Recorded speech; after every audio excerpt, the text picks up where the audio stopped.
What's going on? It's John from Long Island punk band Wrecked. Welcome to the Halloween edition of 5 albums from my collection. Um, Halloween is my favorite time of year. It usually gets a little colder here on Long Island. Able to wear sweatshirts without getting overheated. Able to break out the corduroys, have bonfires. Look forward to Thanksgiving, that kind of stuff. Uh, Halloween season and autumn in general has always been my favorite time of the year. Again, close out the year on a good note. Hopefully, look forward to a better new year coming. So I tried not to be too obvious with the selections for today, but again, it is what it is. So I promise no misfits, but I'll give you this instead.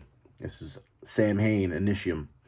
If you don't know who Sam Hain is, or the Misfits, I don't see how you couldn't. But Glenn Danzig, he's the pretty much the brains behind these bands, Misfits and Sam Hain. After the Misfits were actually, when they were still even playing, like 1983, he started forming Sam Hain, and he recorded this album. This album came out in 1984.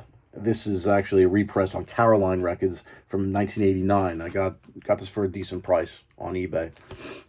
You can get the originals of this. They're pricey. All the Sam Hain stuff on vinyl is very pricey, but you can get it. With Sam Hain, I always heard of him. I always saw James Hetfield and Kirk Hammett wearing Sam Hain t-shirts. The heavy metal shops that my mother used to take me for t-shirts back in the day always had the Sam Hain shirts, always had the Sam Hain vinyl on the wall. But this was, again, probably 1985, 86. I used to go to this store called Revolution Rock in Tri-County Flea Market in Levittown. Great store. They always had everything. They had bootlegs. They even sold guitars for a little bit. Remember, they had a few BC Riches up on the wall. But I always would see this. This album in particular, I'd see him like, these guys, this looks really sick. Got Eerie Von, played bass on the record, who also played bass in Danzig's project Danzig after this. Glenn Danzig and Steve Zing. This record, Danzig does all the guitars, Steve Zing on the drums. You also have Lyle Preslaw from Minor Threat on some guitar, did some lead guitar on some tracks. But this is pretty much Danzig's show right here. It's not very, it doesn't sound like the Misfits, so it's kind of tough. It doesn't sound like Danzig, so it doesn't sound like punk, doesn't sound like hardcore, it doesn't sound like the blues, rock, metal that Danzig was doing. It's sort of in between. It sounds almost industrial, but it's all done on analog instruments. But the drums is what really makes this band sound the way they do. And in my opinion, the drums are way too busy for this album. I mean, and for the band itself. I mean, I don't know what Danzig was going for. The drums don't need to be like that. A straight beat would have really benefited these songs, really. But again, who am I to say? After this album, he came out with Only Holy Passion, an EP, and then November Coming Fire, with a completely different lineup than what's on this. He kept the Eerie Von, though.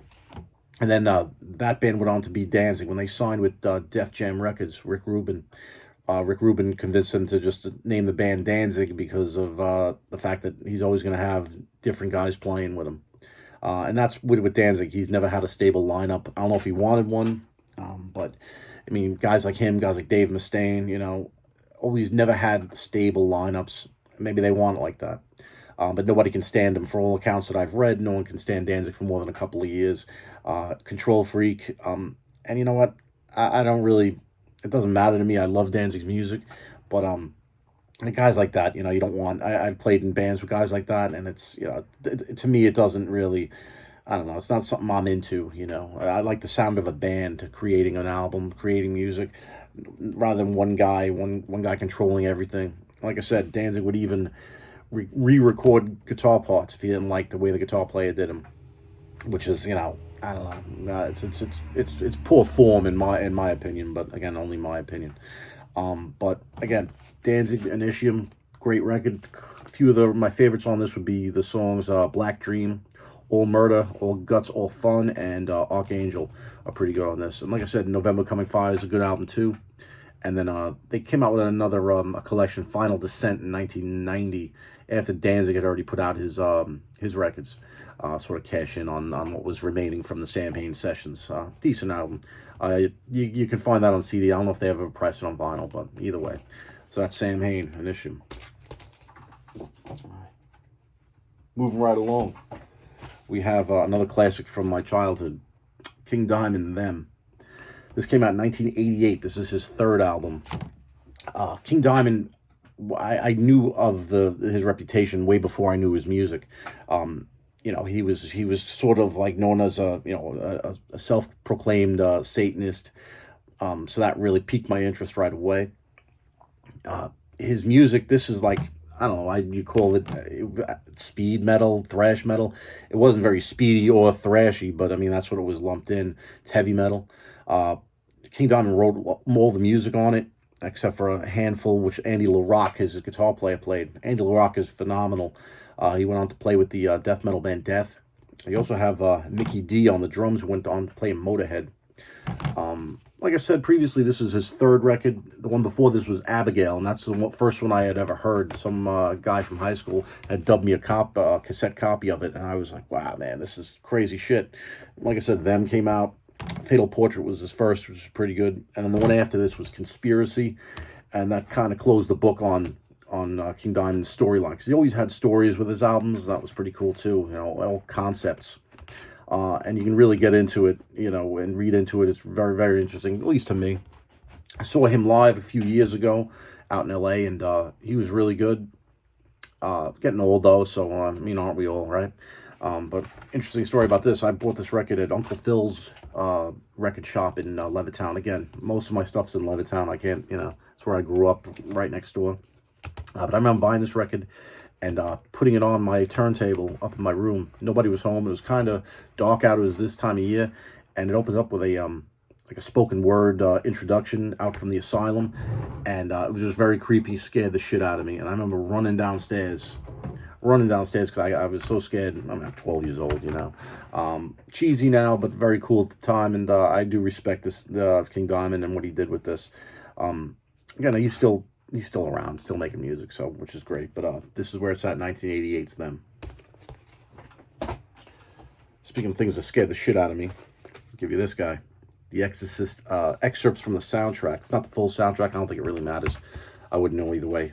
This is on Waxwork Records, which again is one of my favorite labels. They do a lot of cool stuff with horror movie soundtracks. So you got the Linda Blair, God bless her, on the gatefold. This is on clear splatter vinyl, if I can show you that. Pretty cool. It's got the Captain Howdy, or whatever you want to call him, demon from The Exorcist. Again, this movie, I think it came out in 74, and way before I was born, and but when I saw this, I scared the living shit out of me. And it was weird because around this time, when I was a kid in the early 80s, network TV would air a bunch of movies. Every year they'd air them. Like, network TV, I'm talking channel 2, 4, 5, 7, 9, 11, 13. Not so much 13, but they would air horror movies, and they would air The Exorcist. They would air Salem's Lot, Amityville Horror, Rosemary's Baby, all like The Omen, all classics that, when I was a kid, just scared the bejesus out of me. And I couldn't watch this movie by myself. It scared me too much. Only into my later teens, I was able to actually put this on at night and watch it by myself and not stay up all night shivering. But again, great flick if you have never seen it. They went on to make The Exorcist 2, Exorcist 3, which is so underrated. Great movie. And then the prequels, which were decent. And then I think they had a television series, so I didn't check that out. But this was great. Movie that they'll never make again. I don't think you could make it now. Great movie. I have nothing bad to say about it. I still put it on every now and again, watch it from beginning to end. It's a great flick. But again, scared the shit out of me, and totally gets me into the Halloween spirit. All right. Next one we have is paid way too much money for this one. This is a band, Coven. Witchcraft destroys minds and reaps souls. Coven is a band I'd never heard of. This came out in 1969. I had first heard about the album from the book Lords of Chaos, sort of a book on the early Norwegian black metal scene. And they sort of went they sort of talked about the beginnings of black metal, talking about Venom and Bathory and Celtic Frost and shit like that. But they went further back and talking about satanic metal, saying that this was one of the bands that sort of was a first band to really have the satanic imagery. And maybe, I don't know, I wasn't alive then, but I mean, it does have the inverted crosses, you know. Everybody's wearing inverted crosses all around. The gatefold is sort of like a satanic mass themed layout. And then you get this, of course, which I don't know if you'll be able to do it now, but either way, you have that. And musically, not a very good record. It sort of sounds like Jefferson Airplane, I guess you want to call it. Just with evil themed lyrics. I mean, again, this is 1969, so I mean, you know, the hippies were at it in full force. So that's interesting. You know, I didn't pay. I mean, you were seeing these going for hundreds of dollars. I didn't pay that much for it because it's beads got a hole through it, like that's like someone put it up on the wall. But again, good to have. What's interesting about it, like I said, 1969. The first track off this album is called Black Sabbath, 1969. And the bass player, his name is Oz Osbourne. I'm not accusing of Black Sabbath of thievery, but Black Sabbath came out in 69. I don't know. I'm saying somebody got together on something, right? Odd though. But either way, Jinx Dawson, right there, Jinx Dawson. She's well into her 70s, and she's still playing. She's still touring under the Coven name. I doubt the other guys are in a band. So I'd like to see her, you know, just to say I saw her, because again, late 70s, well into her 70s, still doing music like that.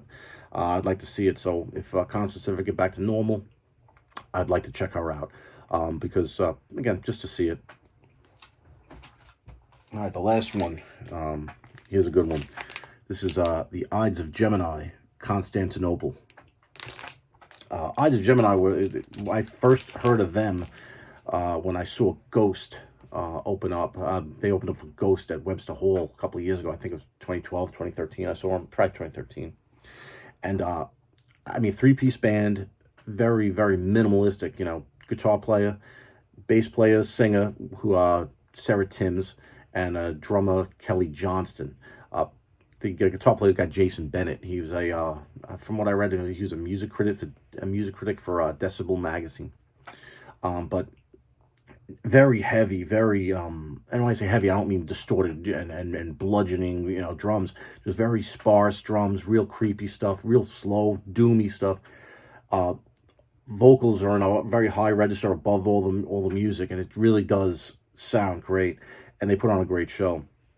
And Sarah Timms was up there, and you know, long black hair, this white gown, like a sort of like a, I don't know, like an Abigail Adams, you know, Puritan type gown, just really good. And the fact that they did, like, you know, 45 minutes, just slow stuff. Kelly Johnson, like I said, the drummer, keeping the beat, and really great to see.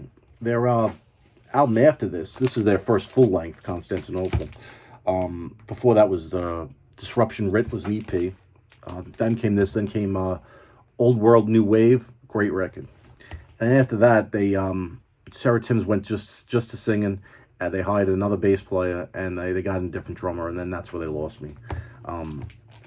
They didn't sound the same after that. This though sounds great. The Vessel and the Stake is probably my favorite track off this, or Martyrium, or Old Believer. Those are close it out. Those are great tracks. Again, this is on I don't know what label this is on, but either way, I ordered this right from that Bandcamp when I saw them, and got the white vinyl edition, which is cool.